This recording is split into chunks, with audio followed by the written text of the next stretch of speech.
최근 세네갈이 한국 항공우주산업의 경공격기 FA-50 구매 의사를 타진한 것으로 알려졌습니다. 앞서 구매한 아프리카 수출항공기 KS-1S에서 만족감을 느껴 경공격기를 추가로 구매하겠다는 것이었습니다. 지난해 한국은 세네갈에 KA-1S를 아프리카 최초로 수출했습니다. 국내 최초 아프리카 수출항공기인 KA-1S는 순수 국내 기술로 개발한 기본훈련기 KT-1을 기반으로 세네갈 공군의 각종 요구사항을 반영해 만들어졌습니다. 세네갈을 뜻하는 S를 붙였고 세네갈군의 상징인 테랑가의 사자 문양이 도색되었습니다. 지난 1961년에 창설된 세네갈 공군은 전투기가 공격기는 한 대도 없었기에 한국에서 수입된 KS-1S에 감격해했습니다. 세네갈은 지난해 5월이 낫기일이었지만 세네갈 독립기념일인 4월 4일 행사를 위해 2대를 먼저 납품해달라고 요청했습니다. 코로나 영향으로 낫기일을 앞당기기가 쉽지 않았지만 한국은 우여곡절 끝에 4월 3일 성공적으로 인계했습니다. 결국 세네갈은 독립기념일 행사에 맞춰 자랑스러운 한국산 공격기를 선보일 수 있었습니다. 이후 KA-1S는 9일간 세네갈 국방부 주관으로 실시한 대규모 국가기동훈련에 참여하기도 하며 그 위용을 드러냈습니다. 이제 세네갈은 KA-1S에 이어 FA-50까지 한국에서 도입하겠다는 계획을 세우고 있습니다. 세네갈은 아프리카 어떤 나라보다 한국을 신뢰하고 있으며 인연이 깊은 나라로 알려져 있습니다. 세네갈에서 한국에 대한 인지도가 매우 높은데 그것은 2002년 한일 월드컵 때문이었습니다. 당시 세네갈은 A조에 편성돼 있었고 조별리그 3경기를 모두 한국에서 치렀습니다.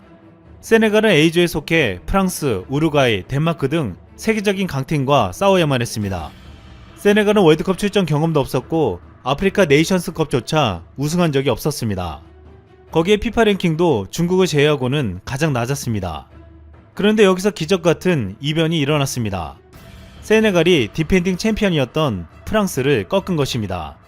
당시 프랑스는 이전 대회 우승, 위로 2000 우승, 2002 컴패드컵까지 우승하며 지단과 앙리, 비에라와 마켈렐레 등을 보유한 천하무적의 팀이었습니다. 그런데 아프리카 변방의 팀이 프랑스를 꺾어버린 것입니다. 결국 세네갈은 죽음의 조라 불리는 조별 예선에서 1승 2무를 거두며 16강에 올라갔습니다. 그런데 여기서 중요한 것은 세네갈은 한국에서 경기하면서 자국민이 거의 오지 못했음에도 한국인들이 세네갈 국기를 흔들며 응원해주고 자국의 이기는 양 기뻐해줬다는 것입니다. 또한 세네갈의 16강 경기를 일본에서 치르기 때문에 출국이 전에 한국은 정말 국빈급의 대접을 해주며 축하 파티까지 해주었습니다. 당시 참여한 세네갈 국가대표팀 선수들과 감독 코치진들은 매우 감격했고 아낌없는 감사를 표하며 대한민국 팀의 16강 진출 역시 함께 축하해 주었습니다. 그런데 일본으로 갈 때도 일본도 그러겠지라고 여겼지만 일본은 상대인 스웨덴을 더 응원했고 세네갈은 그야말로 무관심했습니다. 한국은 약자의 편에 섰지만 일본은 강자의 편에 섰습니다. 당시 오죽하면 세네갈 축구 관계자들이 한국의 응원도구 같은 것을 보내달라고 부탁할 정도였습니다. 이 인연으로 세네갈 언론과 국민들은 한국에게 더욱 호감을 가지게 되었으며 세네갈 국민들의 일본에 대해서는 안 좋은 감정을 가지게 되었습니다. 이후 한국과 세네갈은 더욱 긴밀한 국가가 되었습니다. 세네갈은 남아프리카 공화국, 레소토, 보츠나와, 에스와티니, 감비아와 함께 사하라 이남 아프리카 지역에서 한국인이 무비자로 방문할 수 있는 6개 국가들 중 하나입니다. 본래는 비자를 발급받아야만 입국이 가능했으나 2015년에 한국과 세네갈 간 비자 면제 협정을 맺으면서 비자 발급 없이 무비자로 갈 수 있게 되었습니다. 또한 세네갈은 쌀을 주식으로 하는 나라인데 대한민국에서는 현재 재배하지 않는 통일뼈를 근간으로 한 품종 이슬이를 전해주었습니다. 자체 품종인 사일보다 품질과 생산량이 월등히 좋아서 상당한 인기를 끌고 있습니다. 실제로 우리가 전해진 이슬이는 세네갈 품종 사일보다 무려 3배가량 수익성이 높았습니다. 게다가 유래할 때도 한국 품종은 물과 기름이 적게 들어 밥맛이 더 좋다고 했습니다. 세네갈은 그동안 서부 아프리카 최대 쌀 소비국이었지만 쌀 자급률이 매우 낮고 전체 가구 중 18.8%가 식량 부족에 시달렸습니다. 하지만 한국 쌀을 도입하고서 쌀 생산량이 급격히 늘어나며 앞으로 식량 문제를 해결해 줄 수 있을 것으로 기대하고 있습니다. 게다가 세네갈에 죽어가는 한 참치 회사를 한국 기업이 살려내어 놀라움을 주었습니다. 바로 동원참치로 유명한 동원그룹입니다. 지난 11년 동원그룹은 세네갈 정부의 적극적인 구애에 망해가던 세네갈 국영기업인 참치회사 스카사를 인수했습니다. 동원은 인수 후에 2013년 10월에 2600만 유로, 한화로 약 340억 원을 투자해 대규모 공장을 지었습니다. 하지만 사회주의 성향이 강한 세네갈의 노조는 급여 인상을 끝없이 요구했고 생산성도 낮았습니다. 정시 출근이 지켜지지 않고 무단 결근도 빈번한 상황에서 품질을 끌어올릴 수가 없었습니다. 이러한 문화를 바꾸려는 회사의 시도는 번번이 직원과의 갈등으로 이어지면서 생산성이 더 떨어지는 결과를 낳았습니다. 이렇다 보니 참치 가공 품질이 낮아 바이어들이 떠나갔고 매출이 줄면서 공장 운영이 더 어려워지는 악순환이 이어졌습니다. 급기야 동원그룹은 2016년 여름 세네갈 철수를 검토하기 이르렀습니다. 하지만 동원그룹은 쉽게 포기하지 않았습니다. 세네갈에서 철수하게 되면 아프리카 기지를 잃게 되는 것이고 꿈꾸던 글로벌 경영이 무산된다고 생각했습니다. 동원그룹은 고심 끝에 세네갈 사업을 재정비하기로 마음먹었습니다. 이로 인해 2016년 스카사의 공장의 문을 6개월 정도 닫고 공정, 품질관리, 노사관계 등을 원점에서 다시 구축했습니다. 동원 창원 공장뿐 아니라 미국 스타키스트의 전문가들을 파견해 공정 및 품질관리 개선에 나섰습니다. 동원은 스카사 직원들의 실적을 계량화하고 우수 직원을 상급 노동자로 지정해 별도 인센티브를 지급하는 방식으로 경영 방침을 바꿨습니다. 실적이 뛰어난 근로자의 급여는 평균의 2배를 넘어서기에 이르렀습니다. 이는 사회주의 국가의 노동 시스템에서 자본주의 방식으로 성과를 이끌어낸 것입니다. 또한 세네갈 사람들의 마음을 얻기 위해 동원 주재원들도 발로 뛰었습니다. 동원은 하나의 가족이라는 인식을 심어주기 위해 원스카사 활동을 전개했고 주재원들은 2인 1조로 현지 직원들의 경조사를 챙겼습니다. 또한 사내 축구 동아리를 만들고 토너먼트 대회를 열어 현지 직원들과 함께 뛰면서 정을 나눴고 여직원들을 위해 구내식당에서 파티를 열어 마음을 열게 만들었습니다. 또한 세네갈에서 최초로 직원 복지를 제공해 200원도 채 되지 않는 가격에 조식과 중식을 제공하고 출퇴근 버스를 운영했습니다. 이러한 조치를 적용한 후 놀라운 일이 벌어졌습니다. 냉담하던 직원들이 점점 마음을 열기 시작하면서 생산 효율이 오르기 시작하여 1인당 순살 처리량이 시간당 24kg에서 시간당 40kg으로 늘어났습니다. 또한 한국과 미국 수준의 생산성과 품질 향상을 위해 지속적으로 교육을 진행했고 미국 FDA 식품안전 관리인증 기준을 모델로 품질 모니터링을 진행했습니다. 이로 인해 미국 FDA와 영국 BRC, 유럽의 IFS 등 수출을 위한 품질 인증도 획득했습니다. 결국 스카사는 한국을 통해 아프리카와 세네갈 지역뿐만 아니라 미국과 유럽, 중동 지역까지 참치를 수출할 수 있게 되었습니다. 많은 이들은 한국 기업의 DNA가 척박한 아프리카 땅에서 기적을 이뤄냈다고 말했습니다. 스카사의 포장 공정 선임 직원인 바시로우 디에이 씨는 스카사는 세네갈에서 손꼽힐 정도로 직원 처우가 좋은 곳으로 인정받고 있다고 말하며 지난 몇 년간 적자가 계속돼 회사 운영이 어려웠는데도 철수하지 않고 회사 실적을 흑자로 바꾼 동원 측의 노력을 직원들도 인정하고 있다고 전했습니다. 한국은 세네갈뿐만 아니라 아프리카 국가들을 도우며 식량난과 경제발전에 기여하고 있으며 결코 포기하지 않는 한국의 DNA를 퍼뜨리고 있습니다. 이상 일본 정부의 입장에서는 올해가 무척 중요합니다. 바로 동일본 대지진으로 후쿠시마 핵발전소가 붕괴된 지 딱 10주년이 되는 해이기 때문입니다. 일본은 발전소의 오염수 방류 계획을 올해 마무리 지으려고 하고 있습니다. 이에 한국을 비롯한 전 세계가 강력히 반대하고 있죠. 일본이 가장 눈치를 보는 나라는 어디일까요? 단연 한국입니다. 지난 3일 일 정부는 한국을 설득하기 위해 기자들을 상대로 한 간담회를 개최했습니다. 이 자리에서 일본은 많은 태도 변화를 보였습니다. 그동안 빠르게 밀어붙이려고만 했다면 이번에는 다른 자세를 취했습니다. 간담회에 나선 일본 당국자들은 한국 기자들에게 많은 질문을 받았습니다. 기자들은 단도직입적으로 물었습니다. 오염수의 대기 방출과 해양 방출 중에 어떤 방식을 고려하고 있습니까? 당국자는 조심스럽게 말문을 열었습니다. 현재 어느 쪽을 중점적으로 생각하는지는 말씀드릴 수 없습니다. 여러 의견을 고려해 결정할 것입니다. 얼핏 대기 방출도 고려하고 있는 것처럼 들립니다. 하지만 이후 속내를 드러냈습니다. 수증기로 방출할 경우 확산 시뮬레이션 모델을 마련하기가 어렵습니다. 기상 조건에 따라 수증기 형태가 변할 수 있고 발전소에서부터 증발하는 등 여러 사항을 고려할 필요가 있습니다. 이 말은 아직까지 대기 방출은 기술력이 안 된다는 것입니다. 그리고 해양 방출에 무게를 실은 것이죠. 기자들은 오염수의 처리 문제를 오는 7월로 예정된 도쿄올림픽 이전에 결정할 것이냐는 질문도 받았습니다. 이에 정부 당국자는 이렇게 답했습니다. 언제까지 결정하겠다고 제시한 바는 없습니다. 보관 탱크를 놓을 부지에 한계가 있고 강수량 등 자연현상에 따른 변수가 큽니다.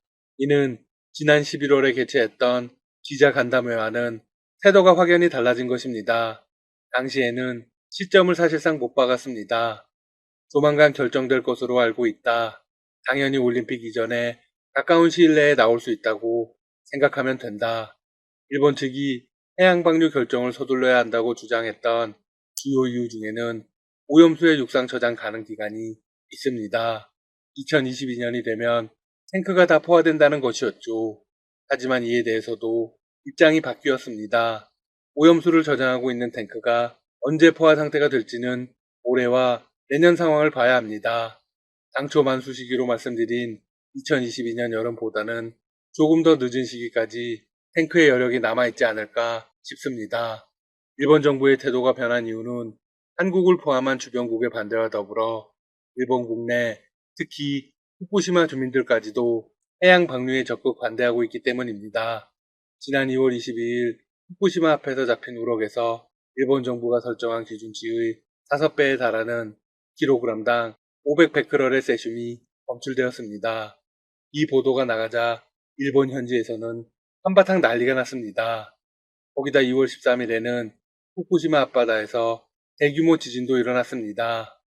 도쿄전력은 핵발전소 안전에 문제가 없다고 밝혔지만 시민들은 믿지 않는 모양새입니다. 한국 기자들은 핵발전소의 현지 상황을 파악하기 위해 한국을 포함한 주변국과 공동조사단을 꾸리자고 제안했습니다. 이에 대해 일본은 어떻게 답했을까요? 국제원자력기구 IAEA와 협력을 지속하고 있다. 또한 과학적 데이터 등은 IAEA와 각국 외교당 등에 제공하고 있다. 이러한 협력을 통해 정보를 투명하게 제공하겠다. 대단히 장황한 답변이지만 결론은 간단합니다. 공동조사를 수용할 수 없다는 것입니다. 왜 수용할 수 없을까요? 네, 아직까지 전혀 안전하지 않기 때문입니다.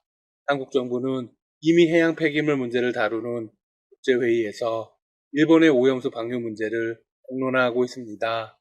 이미 상당 부분 성공한 것으로 분석되고 있습니다. 한국의 입장에서는 명분도 정확합니다.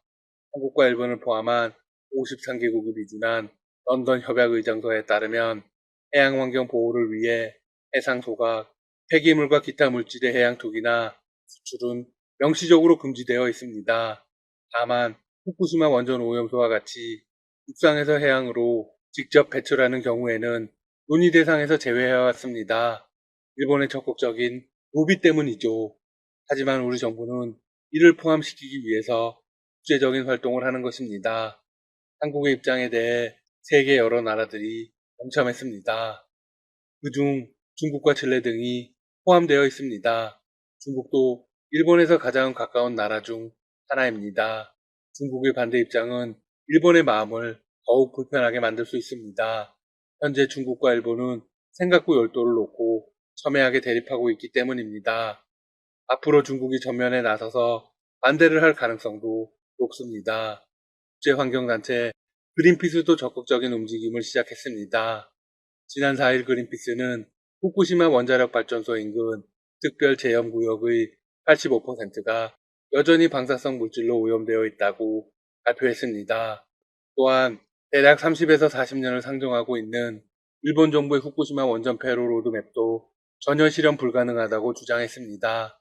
일본 정부에게 사실상 치명타를 날린 것입니다. 그린피스의 방사선 전문가팀은 동일본 대지진 직후 그해 3월 26일부터 10년간 총 32번의 조사를 실시했습니다. 그리고 이번 결과를 발표한 것입니다. 85%라는 건 해당 지역의 거의 대부분이 여전히 방사성 세슘으로 오염되어 있다는 것입니다. 제염 작업이란 토지의 흙을 긁어내 오염물질을 격리 보관하는 작업입니다. 일본은 지난 2018년까지 총 1300만 명을 투입해 제염 작업을 했습니다. 이렇게 대대적인 활동을 한 이유는 제염 작업을 통해 방사능 수치가 떨어졌다는 점을 강조하기 위해서입니다. 하지만 공교롭게도 제염 작업은 방사능 물질을 없애는 특별한 기술이 아닙니다. 그냥 땅에서 5cm 정도의 흙을 걷어내고 모아서 쌓아놓는 것일 뿐이죠. 이는 모든 방사능 전문가가 동일하게 지적하는 부분입니다. 일본은 제염 작업을 하는 노동자들의 사진도 공개했습니다. 그런데 일반적인 운동복과 고무장갑, 마스크를 쓰고 열악한 환경에서 작업을 하고 있었습니다. 또한 대부분이 경제적 여건이 좋지 않은 사람이거나 이주 노동자들이었습니다. 사진이 공개되자 유엔도 나섰습니다. 유엔 인권이사회의 특별보호관들은 어이없다는 반응을 보였죠. 제염 작업 노동자들이 어떤 위험에 노출되는지 전혀 모르는 상태로 작업하고 있다. 오염도 자체로도 심각한 상황입니다. 일본 정부의 장기 제염 목표는 일반인의 연간 피폭 한도치로 제시되는 0.23 마이크로 시버트입니다. 하지만 지난 10년간 단 한 번도 빠짐없이 이 수치를 훌쩍 뛰어넘는 결과치가 나왔습니다. 특히 일부 지역에서는 대피령이 해제됐는데 여전히 기준치를 초과하는 수준의 방사능 수치가 나오고 있어서 주민들이 잠재적으로 암의 위험에 노출되어 있습니다. 그린피스의 지적은 여기서 끝이 아니었습니다. 일본 정부가 세슘의 방사성 물질에 대한 위험성을 간과하고 있다는 지적도 내놨습니다. 그린피스는 위험성을 경고하며 반드시 막겠다는 입장입니다. 앞으로도 계속해서 지켜보겠습니다. 지금까지 닥터시사TV였습니다. 여러분 시청해주셔서 감사합니다. 구독과 좋아요 부탁드립니다.